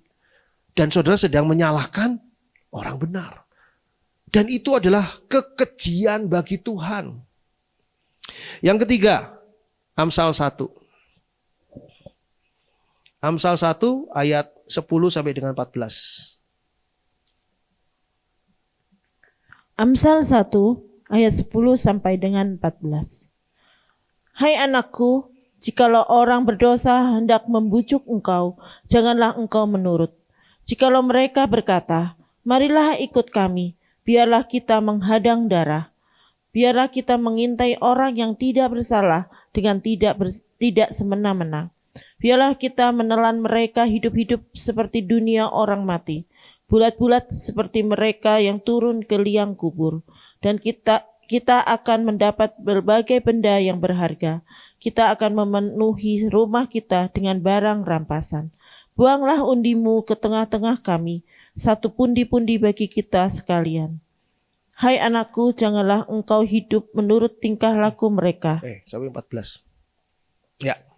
Oke, Amsal 1 ayat 10 sampai 14. Hal yang ketiga adalah apa? Kompromi kepada ketidakbenaran. Saudara sudah belajar kebenaran dari firman Tuhan. Lalu sekarang mau kompromi dengan ketidakbenaran. Jangan berkompromi. Kompromi artinya apa? Artinya saudara menyatukan dengan menganggap tidak apa-apalah.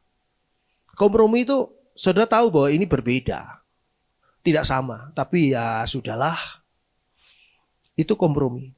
Jangan berkompromi dengan ketidakbenaran. Misalnya ya, oke deh, karena beban kamu berat sekali keuangan dan sekarang kamu harus dipaksa membayar semuanya dan sebagainya. Oke deh, kamu boleh deh sekali ini aja ya kamu berhutang boleh. Padahal firman Tuhan katakan jangan kamu berhutang dan jangan kamu menghutangi. Itu jelas. Berarti kalau kita mengatakan boleh, berarti saudara sudah kompromi dengan kondisi yang salah, kondisi ketidakbenaran. Lalu bagaimana Pak Andri sedangkan butuh uang dan sebagainya? Minta pimpinan Tuhan. Nanti Tuhan bukakan jalan. Ya Tuhan bukakan jalan mungkin masih bulan depan, masih lama. Sekarang padahal butuhnya. Saudara jangan mengira Tuhan itu tidak tahu kebutuhan saudara. Bahkan sebelum saudara doakan, Tuhan sudah tahu. Cuma Tuhan mau supaya saudara menyerah kepada Tuhan dan beriman kepada Tuhan. Bukan karena saudara mencari jalan pintas, misalnya berhutang. Berbohong demi kebaikan, boleh dong. Sebab kalau saya tidak berbohong nanti kacau nih. Kalau saya berbohong, masalahnya nggak ada, nggak bertengkar mereka. Jadi saya harus berbohong supaya suami istri itu tidak berkelahi terus nanti bercerai. Gara-gara saya tidak berbohong. Jadi saya berbohong deh demi kebaikan. Nah ini kompromi. Kompromi terhadap hidup benar saudara. Padahal saudara sudah hidupnya benar. Saudara sudah hidup menjadi anak Tuhan, umat Tuhan. Hidupnya sudah saleh, sudah benar-benar baik sesuai firman Tuhan. Tapi kompromi dengan hal-hal yang tidak benar. Kompromi dengan ketidakbenaran. Atau misalnya saudara ya demi menyenangkan teman saudara itu percaya dengan reinkarnasi. Lalu saudara mengatakan, ya oke deh reinkarnasi. Mungkin ada lah, saya juga nggak tahu. Loh, padahal firman Tuhan katakan tidak ada reinkarnasi. Kenapa saudara jadi percaya sama reinkarnasi? Hanya karena saudara mau menyenangkan hati teman saudara. Mungkin juga soal mendoakan orang yang sudah mati.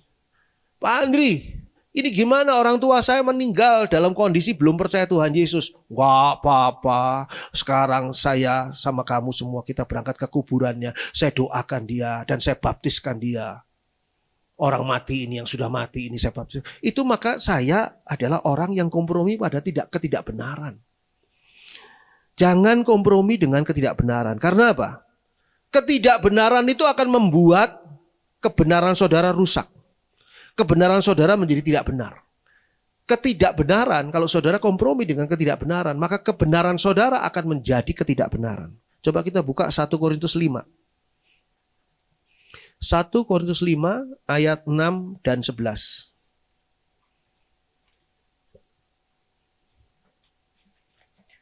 1 Korintus 5 ayat 6 dan ayat 11. Kemegahanmu tidak baik. Tidak tahukah kamu bahwa sedikit ragi menghamiri seluruh adonan? Tetapi yang kutuliskan kepada kamu ialah supaya kamu jangan bergaul dengan orang yang sekalipun menyebut dirinya saudara adalah orang cabul, kikir, penyembah berhala, pemfitnah, pemabuk, atau penipu. Dengan orang yang demikian janganlah kamu sekali-kali makan bersama-sama. Dikatakan tadi pada ayat 6, sedikit lagi menghamiri. Nah, lalu dijelaskan di sini, sedikit lagi menghamiri seluruh adonan itu pesan buat apa? Antara lain dikatakan pada ayat 11. Jangan kamu bergaul dengan orang yang sekalipun menyebut dirinya saudara. Mungkin orang yang nyebut dirinya saudara ini adalah orang Kristen, imannya sama, Kristen. Atau orang-orang yang karena begitu dekatnya hubungannya, kita sudah berkawan sejak lama, jadi kita ini saudara. Tapi mereka itu orang cabul, kikir, penyembah berhala, pemfitnah, pemabuk, atau penipu. Dengan orang yang demikian, janganlah kamu sekali-kali makan bersama-sama. Makan bersama-sama ini menunjukkan kehidupan yang sangat dekat dalam pergaulan. Jangan bergaul. Sebab apa? Nanti kamu kompromi dengan ketidakbenaran mereka. Sebab kamu akan gak enak kalau kamu gak berkompromi dengan ketidakbenaran mereka.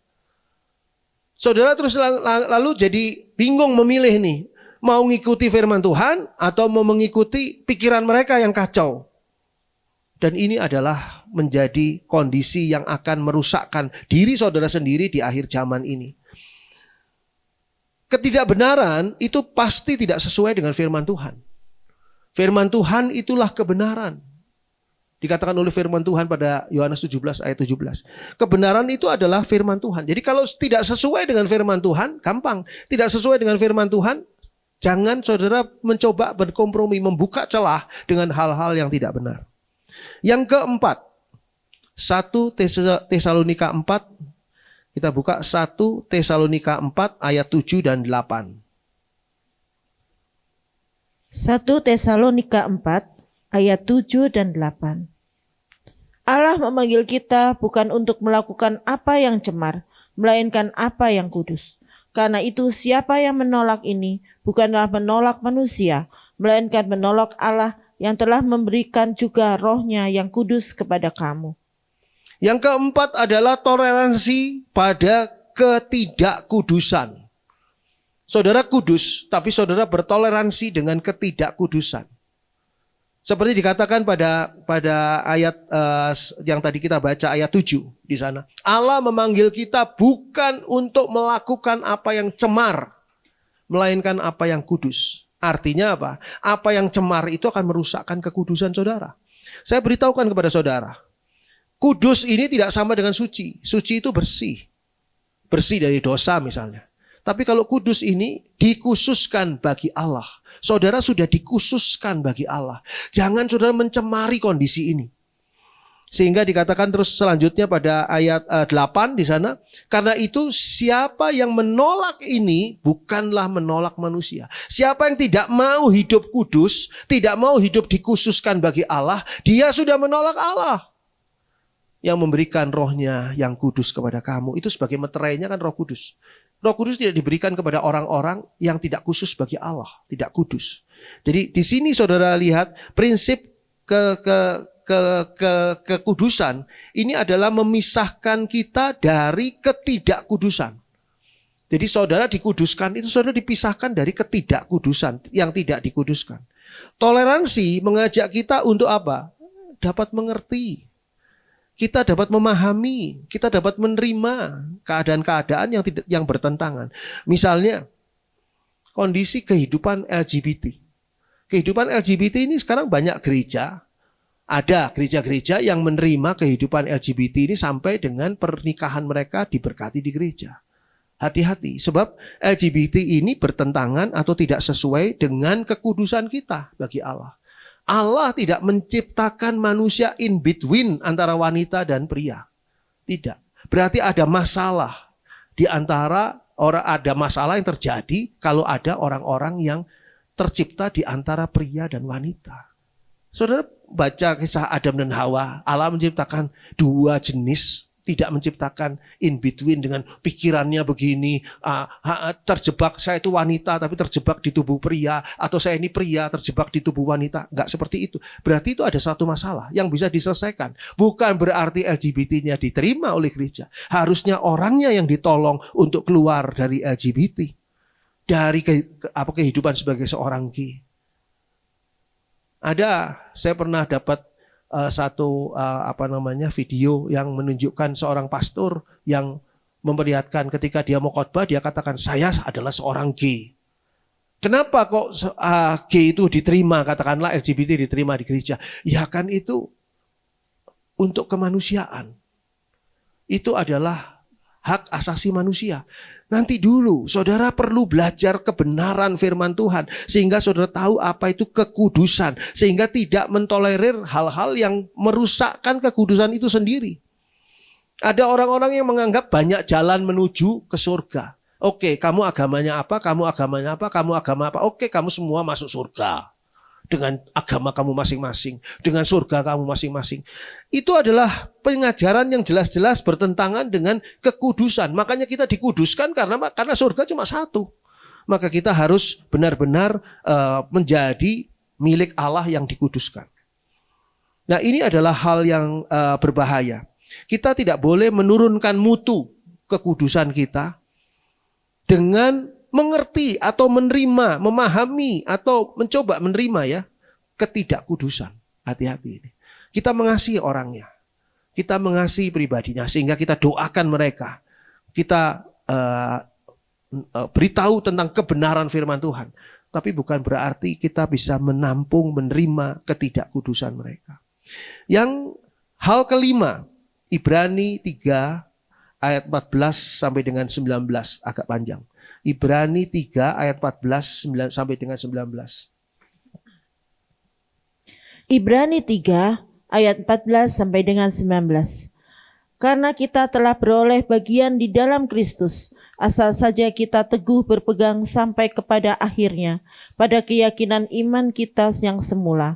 Tetapi apabila pernah dikatakan, pada hari ini, jika kamu mendengar suaranya, janganlah keraskan hatimu seperti dalam kegeraman. Siapakah mereka yang membangkitkan amarah Allah, sekalipun mereka mendengar suaranya? Bukankah mereka semua yang keluar dari Mesir di bawah pimpinan Musa? Dan siapakah yang ia murkai 40 tahun lamanya? Bukankah mereka yang berbuat dosa dan yang mayatnya bergelimpangan di padang gurun? Dan siapakah yang telah disumpahi? Dan siapakah yang telah ia sumpahi bahwa mereka takkan masuk ke dalam perhentiannya? Bukankah mereka yang tidak taat? Demikianlah kita lihat bahwa mereka tidak dapat masuk oleh karena ketidakpercayaan mereka. Kita lihat pada ayat yang ke-14. Ayat 14 mengatakan di sana, karena kita telah beroleh bagian di dalam Kristus. Saudara dan saya sudah beroleh bagian di dalam Kristus karena kita percaya pada Tuhan Yesus Kristus. Asal saja, nah ini ada asal saja, kita teguh berpegang sampai kepada akhirnya pada keyakinan iman kita yang semula. Asal saudara punya keteguhan iman. Hal yang kelima, serangan utama kuasa kegelapan di akhir zaman adalah serangan untuk menghancurkan iman. Jangan sampai saudara membiarkan hal-hal yang mungkin bisa menghancurkan iman saudara. Apa sih yang bisa menghancurkan iman? Oh, banyak. Doa yang sudah lama sekali dan tidak dijawab-jawab sama Tuhan, belum dijawab sama Tuhan, itu bisa menghancurkan iman. Saudara waktu doa pertama imannya kenceng, begitu doa sudah ke hari ke-337, saudara mulai, Tuhan dengar, ada gak sih Tuhan? Kayak gitu. Pikiran yang mencoba menganalisa iman dengan menggunakan sains. Ayo, di mana dinosaurus itu ada? Padahal dinosaurus itu ada ratusan juta tahun. Di mana dia ada? Mencoba menganalisa iman dengan menggunakan sains. Sains dan iman itu dua hal yang berbeda. Dan kalau dicoba diolah dengan pakai cara yang sama, saudara akan mengalami kesulitan. Ya, bisa nanti lain kali dijelaskan. Dan juga tidak belajar tentang Tuhan, sehingga tidak mengerti tentang Tuhan. Tidak mengerti cara berpikir Tuhan. Kalau saudara mau mengerti tentang Soekarno, saudara baca buku Soekarno, maka saudara akan mengerti bagaimana cara berpikirnya, semangatnya dan sebagainya.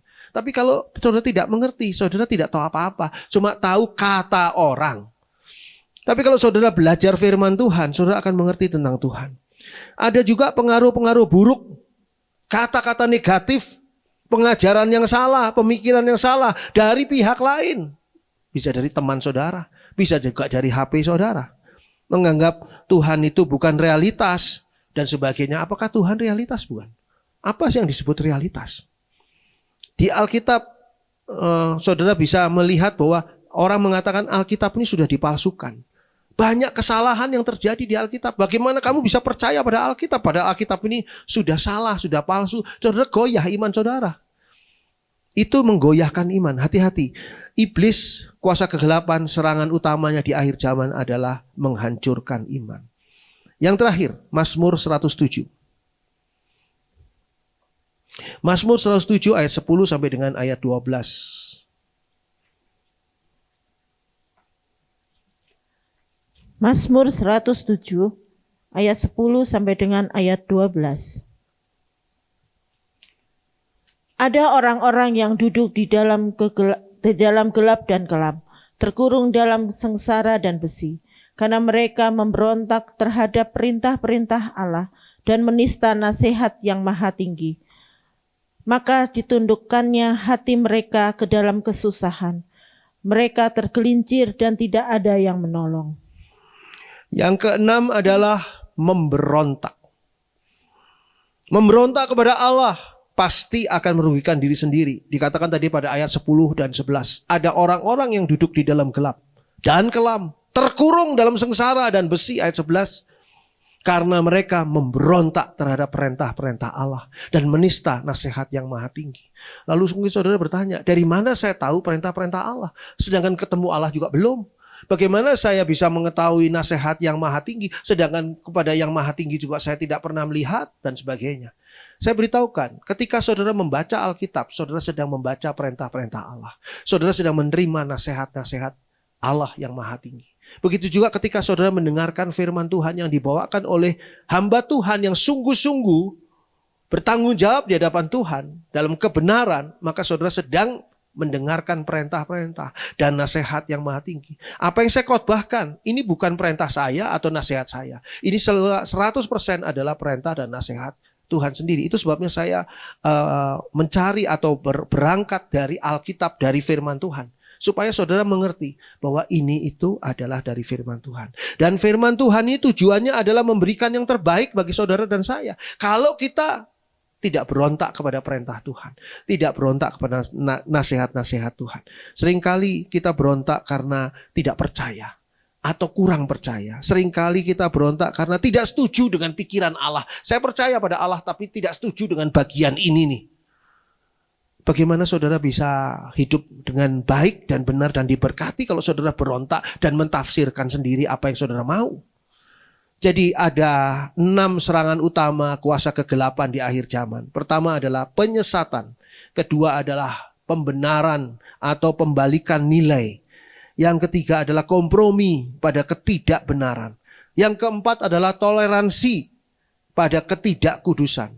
Yang kelima, hati-hati, yaitu menghancurkan iman. Yang keenam adalah memberontak. Dan biasanya setelah itu orang ini akan murtad dari Tuhan. Dan dia meninggalkan ajaran yang benar, firman Allah. Jangan sampai hal ini terjadi pada kita, siapapun kita. Tuhan memberkati. Puji Tuhan.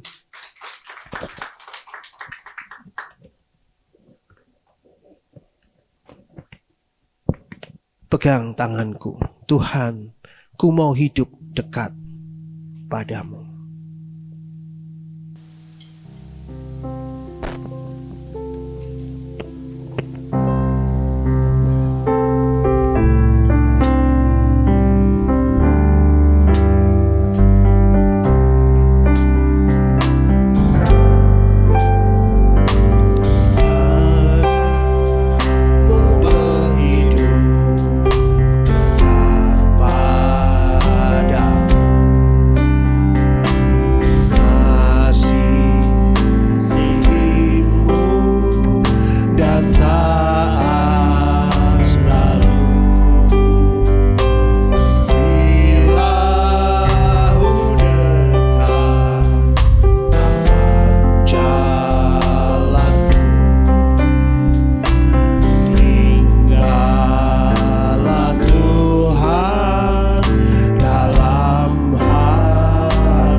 walau perjalanan gelap berkabut. Walau perjalanan gelap berkabut, namun hatiku bercahaya yang terang. Walau jalanku gelap dan pedang, di dalam Tuhan aku sentosa. Oh Juru Selamat, Juru Selamat, pegang tanganku, bimbing aku mentaati. Berilah berkat-Mu, berilah berkat-Mu, kuatkan aku. Oh Tuhan Yesus, pegang. Mari kita bangkit berdiri. Oh Juru Selamat, pegang tanganku. Oh Juru Selamat, pegang tanganku, bimbing aku mentaati. Bila berkat-Mu, kuatkan aku. Oh Tuhan Yesus, pegang tangan. Oh Tuhan Yesus. Oh Tuhan Yesus, pegang tangan. Oh Tuhan Yesus, pegang tanganku. Oh Tuhan Yesus, pegang tanganku. Bapa di dalam surga, inilah hari-hari terakhir bagi dunia ini sesuai dengan apa yang dikatakan oleh firman Tuhan. Maka Tuhan, biarlah kami termasuk orang-orang yang terseleksi, diterima oleh Tuhan, layak di hadapan Tuhan. Kami berkenan di hadapan Tuhan. Tolong kami untuk di dalam hidup kami sehari-hari, kami boleh benar-benar hidup di dalam terang firman Tuhan dan di dalam pimpinan Roh Kudus Tuhan, agar kami didapati sebagai gereja-Mu, sebagai pribadi yang benar di hadapan Tuhan dan layak di hadapan Tuhan. Terima kasih Bapa. Biarlah firman-Mu terus berbicara kepada kami, mengingatkan kami di setiap saat, setiap hari-hari kami ke depan, agar kami boleh senantiasa berada di dalam kebenaran firman Tuhan. Terima kasih Bapa, terpuji nama Allah. Di dalam nama Tuhan Yesus kami berdoa, dan mari Tuhan Yesus pegang tanganku. Haleluya, amin. Puji Tuhan. Silakan duduk. Ada beberapa pengumuman yang perlu saya sampaikan. Pertama adalah nanti sore ada acara persekutuan The Lantern khusus bagi anak-anak muda. Saya mengundang anak-anak muda untuk bisa ikut dalam acara penting ini, yaitu Let's Discuss. Kita akan berdiskusi tentang perihal doa. Perihal doa nanti sore akan saya bawakan di Cafe Mutu Loka, ya, Cilaki ya kalau salah, ini Jalan Cilaki. Pada Minggu hari ini nanti jam 5 sore. Jam 5 sore di sana. Jadi saya tunggu di sana untuk anak-anak muda bisa hadir dan menikmati acara The Lantern. Lalu yang kedua berikutnya adalah untuk memperkuat dasar-dasar kerohanian kita. Nanti akan dilanjutkan pemuritan pada hari Selasa tanggal 1 Juli 2025. Pemuritan ini diadakan setiap Selasa jam 6 petang di tempat ini. Dan bagi saudara yang ada di luar kota atau luar negeri, saudara bisa mengikutinya melalui Zoom. Sehingga saudara yang saat ini ada di live streaming boleh ikut melalui Zoom juga. bagi saudara yang tidak bisa hadir. Tapi kalau bisa sih hadir ya, karena untuk pemuritan ini jauh lebih enak kalau kita hadir dan kita bisa tanya jawab dan bisa lebih jelas segala sesuatunya pemuritannya 1 Juli. Lalu selesai pemuritan nanti akan diberikan sertifikat. Jadi mau selesai pemuritan ini sudah setengahnya lah boleh bilangnya berjalan. Lalu hadirilah persekutuan The Lantern pada hari Sabtu depan. Ini Sabtu persekutuan anak muda juga, tapi untuk Sabtu depan 5 Juli 2025 jam 7 pagi. Startnya adalah di gereja, adalah acaranya adalah Run Challenge ya. Jadi ini mulai di sini jam 7 pagi, berangkat dari sini ya. Sabtu depan, Sabtu ya bukan Minggu. Lalu persiapkan diri saudara untuk mengikuti dan mendapat berkat dari perjamuan kudus pada kebaktian Minggu depan tanggal 6 Juli 2025 jam 8 pagi. Perjamuan kudus dan saudara diberi kesempatan untuk menyampaikan persembahan persepuluhan. Dan ini adalah hal yang penting karena itu saudara perlu sekali untuk menyediakan diri saudara untuk menyambut tubuh Yesus dan darah Yesus dalam perjamuan kudus tanggal 6 Juli 2025. Lalu diumumkan bagi mereka yang belum menerima baptis selam, itu ingin menerima baptis selam dapat mendaftarkan diri pada Ibu Heni di meja sekretariat. Sudah ada 1 orang yang saat ini sedang mengikuti pemuritan juga, dan orang itu sedang dalam persiapan baptis selam. Jadi bagi saudara yang mau ikut baptis selam bisa nanti dilayani bersama untuk baptisan selam pada kesempatan mendatang. Ini waktunya belum tahu kapannya, tapi nanti kita minta pimpinan Tuhan untuk hal ini. Jangan lupa juga saudara diundang untuk memahami ayat-ayat firman Tuhan melalui acara Zoom memahami ayat-ayat firman Tuhan setiap Jumat. Setiap Jumat melalui Zoom jam 7 malam. Dan ini ngobrol santai, kita membahas tentang pengertian firman Tuhan atau apapun juga pertanyaan saudara pasti akan nanti dibahas dan dijawab.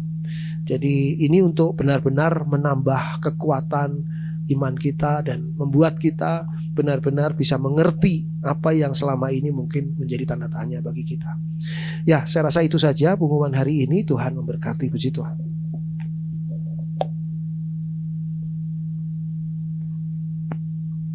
Terima kasih Pak Gembala. Baik, tiba saja kita akan memberikan persembahan. Mari kita memberi dengan sukarela dan sukacita. Untuk yang beribadah lewat live streaming bisa memberikannya lewat nomor rekening yang sudah ada. Kita akan satu pujian. Terima kasih Tuhan Yesus.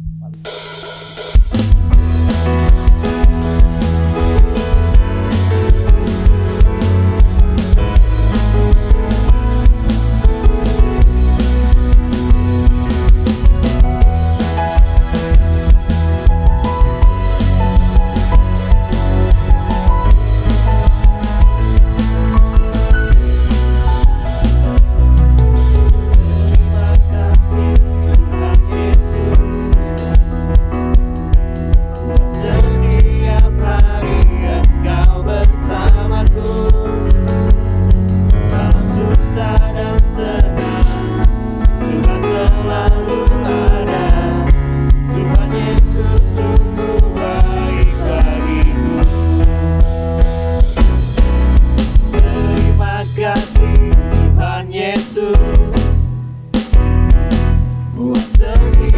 paling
paling baik, paling baik. Tuhan Yesus baik.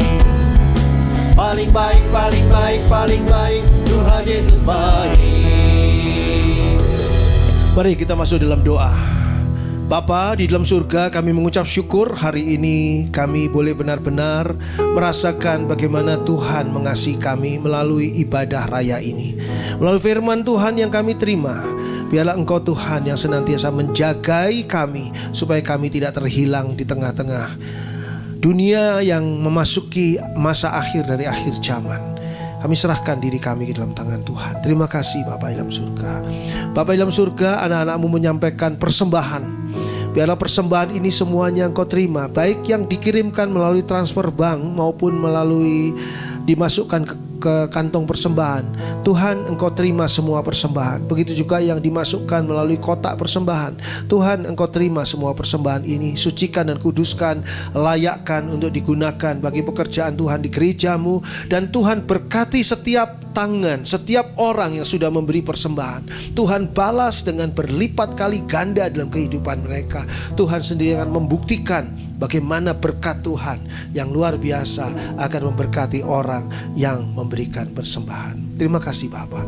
Bapa di dalam surga, kami juga berdoa bagi saudara-saudara kami yang hari ini mungkin tidak hadir, karena mungkin mereka ada di luar kota ataupun mereka ada yang terhalang oleh halangan-halangan yang lain. Bagi mereka yang sakit, Tuhan jamah sembuhkan mereka. Bagi mereka yang sedang punya masalah, persoalan, Tuhan bukakan jalan keluar. Tuhan sendiri yang akan membela mereka. Tuhan yang menolong mereka. Tuhan pimpin agar kehidupan seluruh jemaat, aktivis, pengerja, para diaken, dan juga hamba-hamba Tuhan di GBKDI Tabernakel Kasih ini boleh sungguh-sungguh semakin bertumbuh, berkembang, sehingga menyerupai Tuhan Yesus. Terima kasih Bapa dalam surga. Berdoa bagi bangsa kami Indonesia. Mari Tuhan, Engkau sendiri akan memberkati bangsa kami dari segala sesuatu yang bisa merusakkan bangsa ini. Tuhan, Engkau yang menghancurkan, mematahkan semua hal yang bisa merusakkan segala kondisi bangsa kami Indonesia.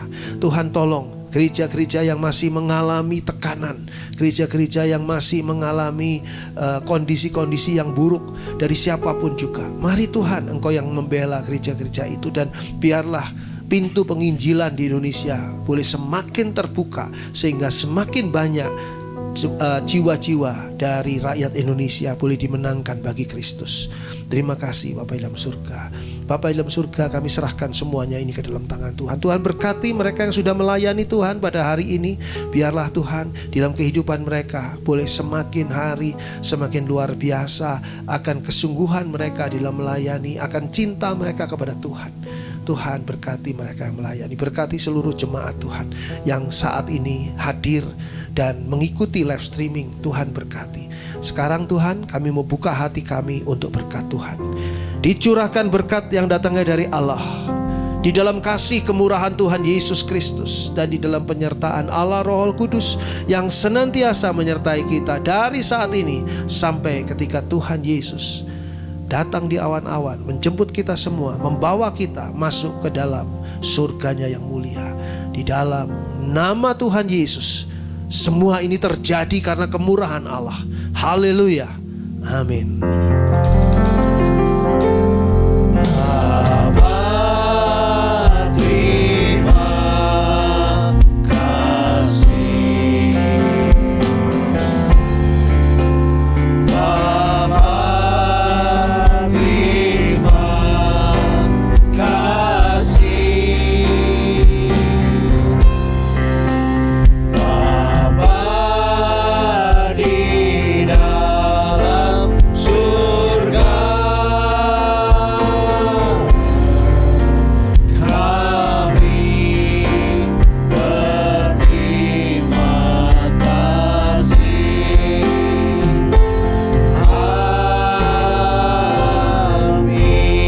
Kita bersatu itu sejenak.